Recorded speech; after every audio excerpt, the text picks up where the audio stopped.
persona lo hizo a propósito. Cada moretón, cada hueso roto, cada noche que mi hija de 5 años lloró sola en un rincón de ese cuarto. Camila lo planeó. Lo escribió en un diario que escondió bajo su cama durante 15 años. Y cuando llegó la policía, actuó como si ella fuera la víctima. Casi se salió con la suya. Soy Catalina Fuentes. Soy maestra de música. Soy madre. Y hace 3 semanas, le entregué a mi hija a la única persona en el mundo que pensé que nunca le haría daño. Estaba equivocada. Déjenme llevarlos al principio, porque nada de lo que pasó tiene sentido si no entienden la decisión que tomé antes de irme. Llevaba 5 años enseñando música en una escuela en el este de Los Ángeles cuando llegó la oportunidad del programa de intercambio en Boston. 3 semanas, trabajando con algunos de los mejores educadores musicales del país. Era la primera oportunidad real de carrera que había tenido desde que nació Amada, y la quería con todas mis fuerzas. Pero Amada tenía 5 años. Necesitaba a alguien que la cuidara mientras yo estaba fuera. Primero llamé a mi exesposo Tomás. Llevábamos 2 años divorciados, pero éramos buenos copadres. Siempre lo resolvíamos juntos. Excepto esta vez, Tomás tenía un viaje de negocios al extranjero exactamente las mismas 3 semanas. Las mismas fechas, no había nada que pudiéramos hacer. Empecé a repasar opciones en mi cabeza y no encontraba ninguna. La guardería no estaba preparada para ese tiempo. Mis amigas cercanas tenían sus propios hijos y su propio caos. Estaba empezando a sentirme verdaderamente atascada. Entonces llamó Camila. Yo me encargo de ella, dijo. Así de fácil, cálida. Me encantaría pasar tiempo con Amada. Le hará bien a las dos. Y honestamente, una parte de mí sintió alivio. Camila era mi hermana. Habíamos crecido juntas. Sí, nos habíamos distanciado un poco con los años, la vida se pone ocupada, pero siempre había sido buena. Cada vez que estaba pasando por algo difícil, me llamaba. Y yo siempre había tratado de estar ahí para ella lo mejor que podía. Así que cuando se ofreció, dije que sí. Había algo que me molestaba en silencio. Camila tenía un novio que se llamaba Damián. Solo lo había conocido una vez, y no me había causado buena impresión. Ojos fríos. Casi no hablaba. Tenía esa energía donde no podía saber si simplemente era tímido o si algo andaba mal. Cuando se lo mencioné a Camila, lo descartó. Damián es buena persona. Le cae bien Amada. Sonrió cuando lo dijo. Quise creerle. Me dije a mí misma que estaba exagerando. Le hice la maleta a Amada con sus pijamas favoritas y el conejo de peluche que había tenido desde los 2 años. La besé al despedirme, le dije que la llamaría por video cada pocos días, le dije que estaría de vuelta antes de que se diera cuenta. Ella me saludó con la mano desde la puerta de la casa de Camila como si fuera una aventura. Esa imagen me acompañó durante todo el vuelo a Boston. Mi hija despidiéndose, feliz, segura. O eso creí. La primera semana estuvo bien. O al menos se sintió bien. Estaba ocupada. El programa era todo lo que había esperado, y me entregué por completo. Le mandaba mensajes a Camila cada par de días. Respondía. Amada estaba bien. Amada estaba comiendo bien. Amada se estaba divirtiendo. A las 2 semanas, intenté una videollamada. Camila contestó. Solo Camila. Sin Amada. Está dormida, dijo Camila. No quiero despertarla. Camila se veía cansada. Muy cansada. Lo noté, pero no dije nada. Estaba cuidando a una niña de 5 años además de su vida normal. El cansancio tenía sentido. Lo dejé pasar. 10 días antes de que regresara a casa, volví a llamar. Esta vez pedí específicamente hablar con Amada. Ahorita está jugando afuera. Que te llame más rato. La llamada nunca llegó. Una semana antes de que regresara a casa, mandé un mensaje. Pregunté si podíamos hacer una videollamada rápida. Camila respondió que Amada estaba en el parque con Damián, que la haría llamarme más tarde. Más tarde nunca llegó. Quiero ser honesta sobre algo. Para ese momento, ya sabía que algo se sentía raro. Ese presentimiento en el estómago que uno sigue intentando ignorar. Yo lo sentía muy fuerte. Pero también tenía 15 años de ser la hermana mayor de Camila. 15 años de confiar en ella. Esa historia es algo poderoso. Te hace racionalizar cuando deberías moverte. Así que me dije que probablemente solo estaban ocupadas. Los niños son impredecibles. Los horarios se complican. 3 días antes de que se supusiera que regresara a casa, finalmente logré comunicarme con Amada. Mamá. Su voz era muy pequeña. Apagada de una manera que Amada nunca era. Mi hija es muy platicadora. Narra todo. Hace 12 preguntas seguidas antes de que puedas responder la primera. Pero esta versión de su voz apenas superaba un susurro. ¿Estás bien? ¿Te estás divirtiendo? Sí. Eso fue todo. Una sola palabra. Estaba a punto de decir algo más, y Camila interrumpió la llamada. Perdón, es hora de cenar. Clic. No dormí esa noche. Me quedé en la habitación del hotel en Boston mirando el techo, repasando esa llamada una y otra vez en mi cabeza. Algo estaba mal. Lo sentía de una manera que iba más allá de la lógica. Pero todavía me faltaban 3 días. 3 días más antes de poder regresar a casa y verla con mis propios ojos. Seguía tomando mi teléfono para llamarle a Camila. Y cada vez me detenía. ¿Qué iba a decirle? Tu voz sonó cansada y mi hija dijo una sola palabra, así que necesito que me expliques. No tenía nada concreto. Solo ese terror hueco y creciente que no podía sacudir. Esos 3 días fueron los más largos de mi vida. El programa terminó un jueves por la mañana. Llamé a Camila desde el aeropuerto antes de siquiera abordar. Sin respuesta. Mandé un mensaje. El mensaje se quedó sin leer. Volví a llamar. Directo al buzón de voz. Para cuando aterricé de vuelta en Los Ángeles, ya no estaba racionalizando. Tomé un taxi y le di al chofer la dirección de Camila y no dije otra palabra en todo el trayecto. Cuando llegué a su calle, ya sabía que algo estaba muy mal. La casa tenía ese aspecto cerrado. Cortinas corridas. Sin coche en la entrada. Toqué la puerta principal y no obtuve nada. Toqué más fuerte. Nada. Saqué mi llave de repuesto. No entraba. Ahí estaba yo en el porche sosteniendo esa llave inútil, y el peso completo de todo me cayó encima. Cambió las cerraduras. Mi hermana deliberadamente cambió las cerraduras para mantenerme afuera. No un casero. No un cerrajero arreglando un cilindro roto. Camila se había asegurado específicamente de que yo no pudiera entrar. Miré por la ventana de enfrente. La sala estaba destrozada. Muebles volcados. Hoyos golpeados en las paredes. La mesa de centro de lado. Se veía como si algo hubiera explotado ahí adentro. Llamé al 911. 10 minutos después, una patrulla llegó y la detective Jimena Guerrero salió del coche. Calmada, firme, profesional. Tenía ese tipo de presencia que te hace sentir inmediatamente que las cosas están siendo atendidas. Le expliqué todo, las 3 semanas, las llamadas sin respuesta, la cerradura cambiada. Ella tocó y se anunció. Sin respuesta.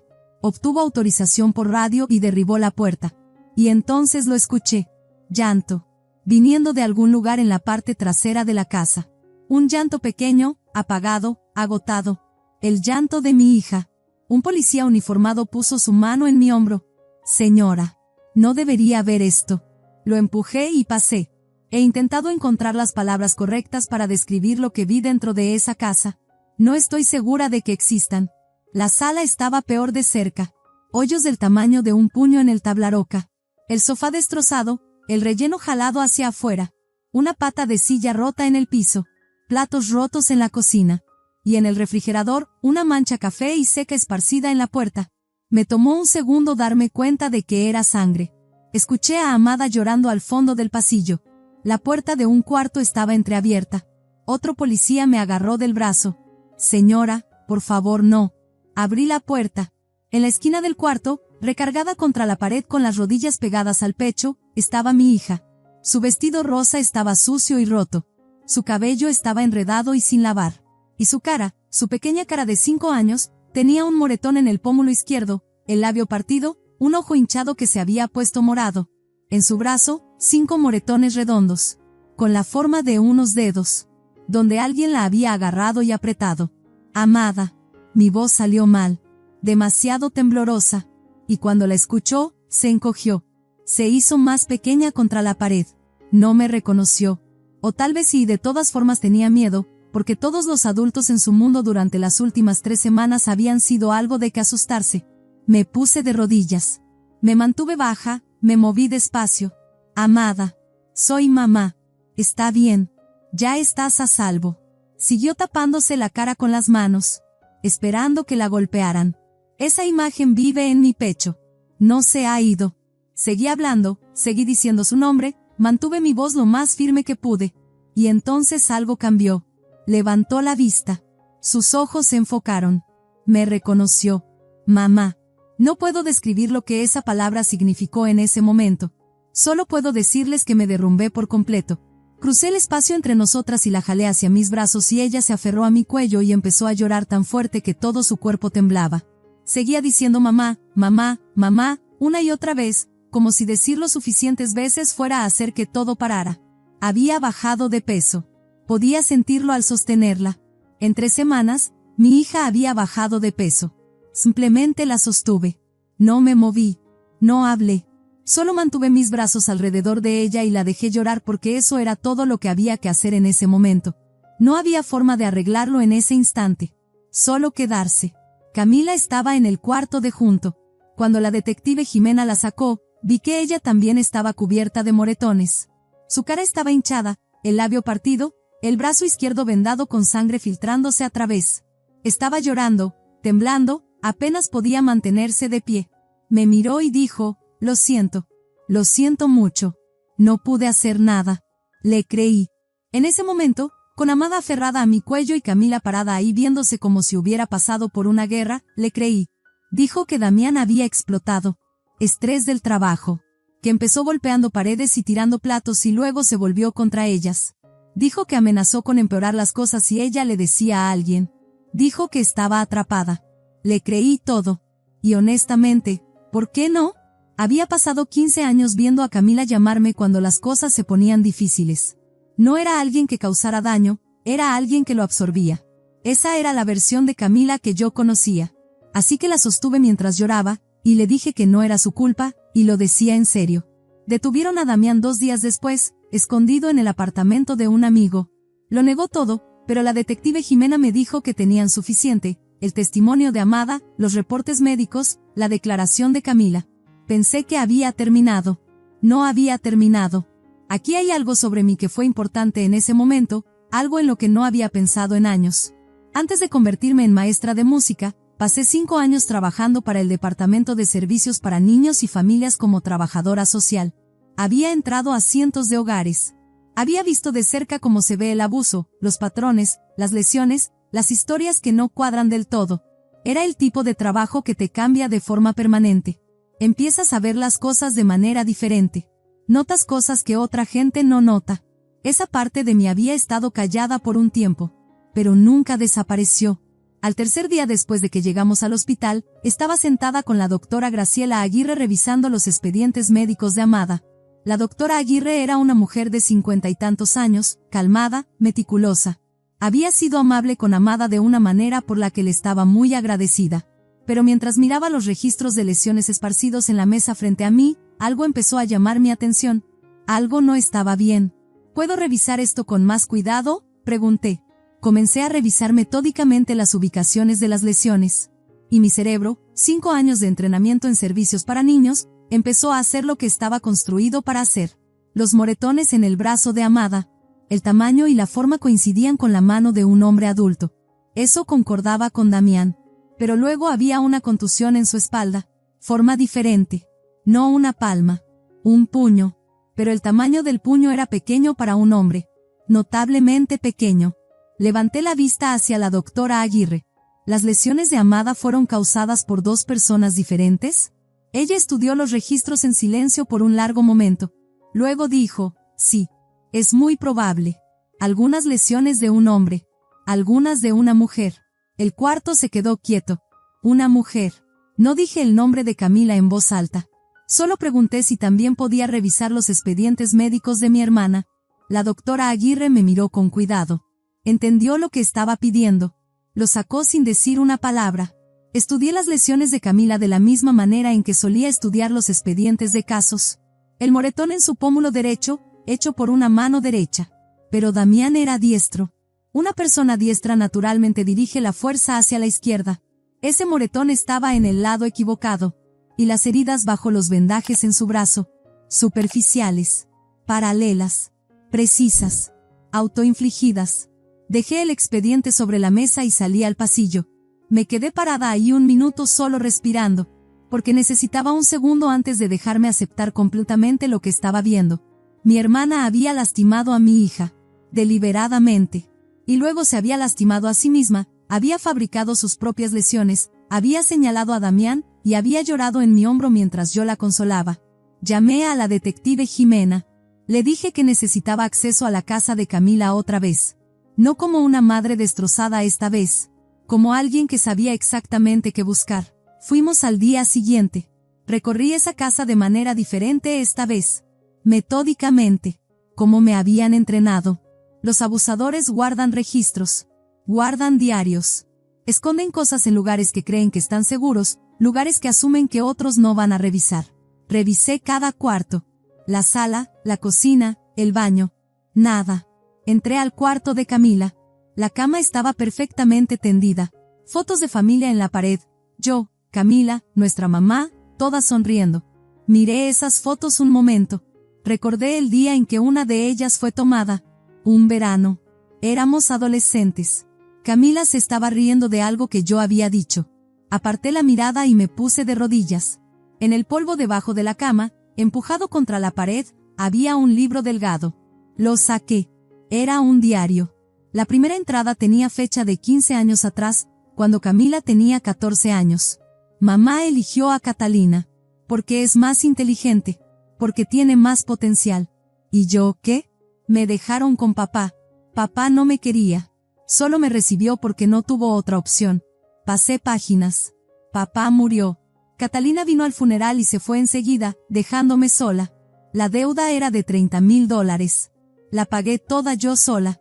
Más páginas. Catalina tuvo un bebé. Amada. Mamá está muy contenta. Amada es muy linda. Pero cuando la visito, mamá me pregunta cuándo me voy a casar. Siempre comparándome. Y luego la entrada de hace 2 años. El testamento de mamá. Catalina recibe 150,000. Yo recibo 50,000. La razón, la educación de Amada. Incluso en la muerte, Amada recibe más que yo. Y luego hace 3 meses. Catalina quiere dejarme a Amada 3 semanas. Esta es mi oportunidad. Voy a destruir su vida perfecta. Si rompo a Amada, Catalina también se romperá. Me temblaban tanto las manos que apenas podía sostener el libro. Detrás de un cajón, encontré un segundo teléfono. Lo abrí. Mensajes entre Camila y Damián. Está llorando otra vez. No lo aguanto. La respuesta de Damián, ignórala. Camila, no puedo. Su voz me recuerda a mi hermana. La perfecta Catalina y su perfecta hija. Damián, entonces tú te encargas. A mí no me importa. Camila, lo haré. Le entregué todo a la detective Jimena sin decir una palabra. No había nada que decir. El diario lo decía todo. 15 años de eso, ahí mismo en la letra de mi hermana. Pedí confrontar a Camila yo misma. Jimena no estaba segura. Le dije que pusiera a alguien a grabar desde el cuarto de junto, y que yo había hecho esto antes, hace mucho tiempo, con personas que habían hecho cosas terribles. Estuvo de acuerdo, pero me dijo que en cuanto algo se sintiera mal, ella entraría. Entré al cuarto de hospital de Camila. Mi hermana estaba sentada junto a la ventana. Cuando me escuchó entrar, volteó y sonrió. Esa misma sonrisa cálida que había conocido toda mi vida. Viniste. Me senté. Todavía no le mostraba nada. Camila, tenemos que hablar. ¿De Amada? Lo siento mucho, tenía tanto miedo, no sabía cómo. No. Se detuvo. Fui trabajadora de CPS, dije. En calma. Sin enojo. Solo firme. He revisado cientos de casos de abuso. Sé cómo se ve la evidencia. El color se le fue de la cara. Lo expuse con calma. El moretón en el pómulo equivocado. Las heridas autoinfligidas en su brazo. Las lesiones de Amada causadas por 2 personas diferentes. Luego puse el diario en la cama entre nosotras. Los ojos de Camila fueron directo a él. Ese no es mío. Haremos análisis de escritura. Puse el segundo teléfono junto al diario y leí los mensajes en voz alta, uno por uno. Todos. No me apresuré. No omití nada. Quería que escuchara cada palabra regresar a ella. Camila dejó de hablar. El silencio que siguió fue pesado, largo. Y luego algo en la cara de mi hermana cambió. El llanto paró. El miedo desapareció. Y lo que quedó debajo era algo que yo no reconocía. Se rió. Fría. Corta. Seca. ¿Por qué? Dijo. ¿En serio me estás preguntando por qué? Se levantó de la cama. Y la hermana que creí conocer simplemente desapareció. Hace 15 años, mamá eligió entre nosotras. ¿Recuerdas lo que dijo? Catalina es excelente. Y luego me dejó con papá. La hija que no quería. La que sobró. Camila.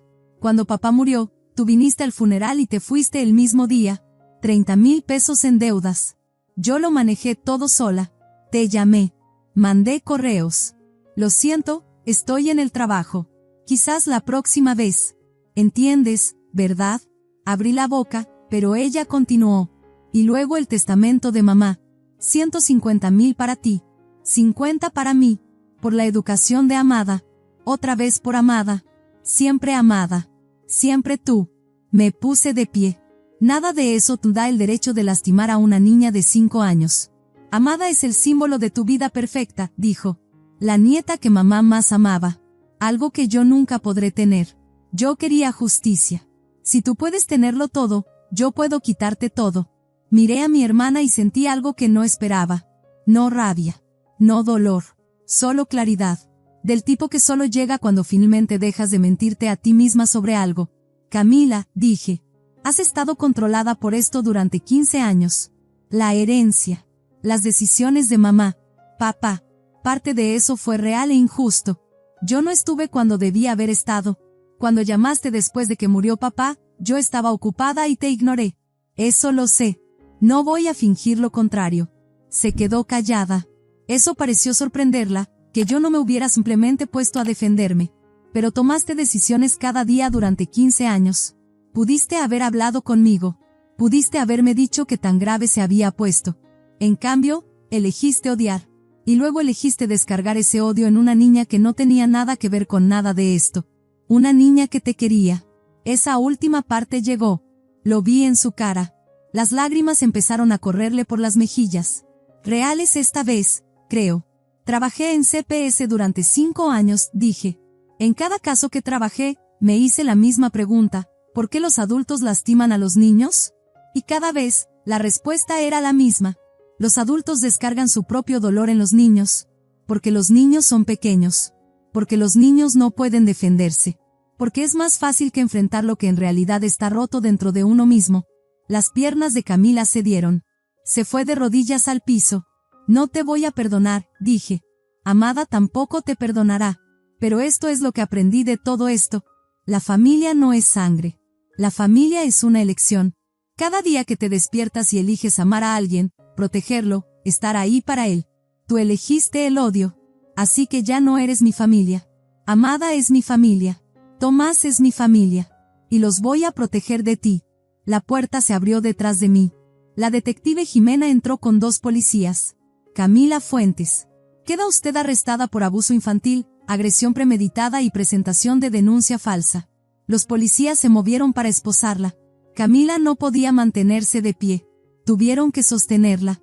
En la puerta, me miró por última vez. ¿Alguna vez fuimos de verdad hermanas? Lo pensé un momento. Realmente lo pensé. Eso creí, dije. Pero tú lo tiraste a la basura. No el mes pasado. Hace 15 años, una decisión a la vez. Le di la vuelta. La puerta se cerró. Me quedé sola en ese cuarto un minuto. La ventana estaba ligeramente abierta y podía escuchar el tráfico afuera, gente siguiendo con su día, completamente ajena. El mundo siguiendo su marcha como siempre lo hace. Solo me quedé ahí y respiré. Camila recibió 12 años. El diario y los mensajes fueron la evidencia decisiva. En el tribunal, siguió insistiendo en que ella era la verdadera víctima. El juez la miró y dijo algo que nunca he olvidado. Dijo, usted estuvo controlada por los celos durante 15 años. Pero eligió colocar esa carga sobre una niña inocente. Eso no es una circunstancia. Eso es una decisión.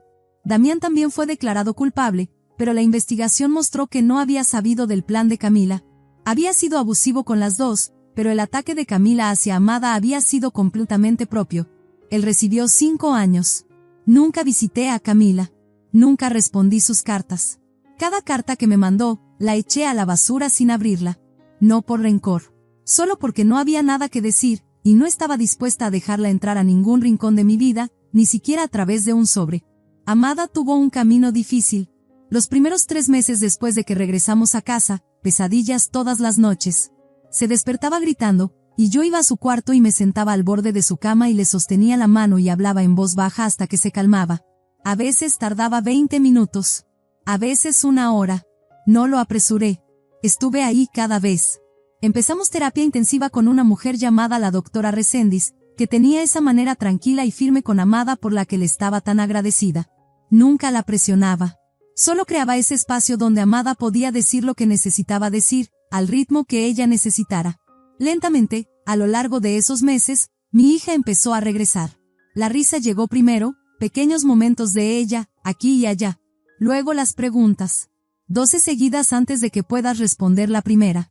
Cuando eso pasó, tuve que evitar que las lágrimas me salieran frente a ella. 6 meses después del hospital, Amada regresó a la escuela. Y un año después, el día al que me aferro cuando las cosas están difíciles, mi hija cumplió 6 años. Hicimos una fiesta en la casa. Pequeña. Solo las personas que importaban. Amada corrió por la sala con sus amigos, riendo fuerte, como siempre lo hacía antes de todo esto. Tomás entró cargando el pastel y Amada gritó su nombre desde el otro lado del cuarto. La detective Jimena estaba ahí. La doctora Aguirre. La doctora Reséndiz. Personas que habían caminado con nosotras por lo peor de todo y se habían quedado. Tomás y yo no somos pareja. Probablemente nunca lo seremos de nuevo. Pero a lo largo de ese año, algo entre nosotros se había reconstruido en algo que creo que es mejor que lo que teníamos antes. Éramos socios de verdad en esto. Cada decisión sobre Amada, cada cita de terapia, cada noche difícil, lo manejamos juntos. Eso me importa más de lo que puedo explicar. En un momento de la fiesta, reuní a todos y dije, hoy no es solo el cumpleaños de Amada. Es un día para decirle gracias a todos los que eligieron protegerla. Amada miró alrededor a todas las personas en ese cuarto y dijo, mamá, papá, Jimena, Graciela. Gracias a todos. Y eso fue todo. Eso lo fue todo. 6 años y ya entendía algo que a la mayoría de los adultos les toma toda la vida descubrir. Esa noche, cuando la acosté, estuvo callada un momento. Luego dijo, mamá, ¿alguna vez va a regresar la tía Camila? No, le dije. No va a volver. Bien. Le tenía miedo. Lo sé. Y ahora estás a salvo. Te lo prometo. Lo pensó otro segundo. Mamá, yo no puedo perdonar a la tía Camila. ¿Eso está mal? La jalé hacia mí. No, Amada. No tienes que perdonar a nadie. Tú no hiciste nada malo. Nunca lo olvides. Pero, ¿qué aprendiste de todo esto? Preguntó. Lo dijo como si hubiera estado sentada en esa pregunta por un rato, como una pequeña filósofa tratando de resolver algo. Aprendí que la familia no tiene que ver con la sangre, le dije. La familia es la gente que te elige todos los días. Papá te elige. Jimena te elige. La doctora Reséndiz te elige. Y yo te elijo. Cada mañana. Sin falta. Los ojos de Amada se abrieron grande. Entonces yo también te elijo, mamá. Sí. Sí. Todos los días. Para siempre. Apagué su luz y me senté en la silla junto a su cama un rato después de que se quedó dormida. Solo mirándola respirar. Solo estando ahí. Eso es algo que ya no doy por sentado, el hecho ordinario y silencioso de estar en el mismo cuarto que mi hija mientras duerme a salvo. 6 meses después de la fiesta de Amada, regresé a trabajar. No como maestra de música. Como trabajadora social. De vuelta en CPS, de vuelta al mismo tipo de casos que trabajaba antes de que pensara que había dejado ese mundo atrás para siempre. Mucha gente me preguntó por qué. ¿Por qué volver a algo tan difícil, especialmente después de todo lo que has vivido? Y honestamente, la respuesta es simple. Porque ahora sé cosas que antes no sabía. Sé cómo se ve desde adentro, desde el lado de la madre, desde el lado del niño. Sé lo que se siente estar parada en un pasillo mientras alguien te dice que lastimaron a tu hija y tu cerebro se niega a procesarlo del todo. Sé lo que es sostener a un niño que se encoge cuando lo alcanzas. Ese conocimiento no es algo que puedas simplemente guardar en un cajón. Mi primera mañana de regreso, me senté en mi escritorio y abrí un expediente nuevo. Una niña de 5 años. Sospecha de abuso. Respiré hondo. Y me puse a trabajar. Porque sé cómo se ve cuando un niño le tiene miedo a la persona que se supone que debe amarlo. Sé cómo se ve cuando la historia no cuadra. Y sé lo que significa ser la persona que cruza esa puerta y dice, te veo. Te creo. Estás a salvo. Camila eligió el odio, y le costó todo. Yo elijo esto. Todos los días. Elijo a Amada. Elijo el trabajo. Elijo seguir apareciendo por los niños que necesitan que alguien aparezca. Eso es lo que hace la familia. Eso es lo que el amor realmente parece, no perfecto, no sin dolor, pero presente. Elegido. Deliberado. Todos los días. Sobrevivimos. Y ahora estamos realmente, verdaderamente viviendo. Si esta historia te llegó al corazón, dale me gusta para que otras personas puedan encontrarla y escucharla. ¿Y cuál fue el momento que más te impactó? ¿El diario? ¿La confrontación? ¿O algo en la manera en que Amada dijo, yo también te elijo? Compártelo en los comentarios. Suscríbete para más historias sobre personas que se negaron a dejar que los peores momentos los definieran, porque a veces lo más difícil que enfrentarás en tu vida es exactamente lo que te regresa a quien se supone que debes ser.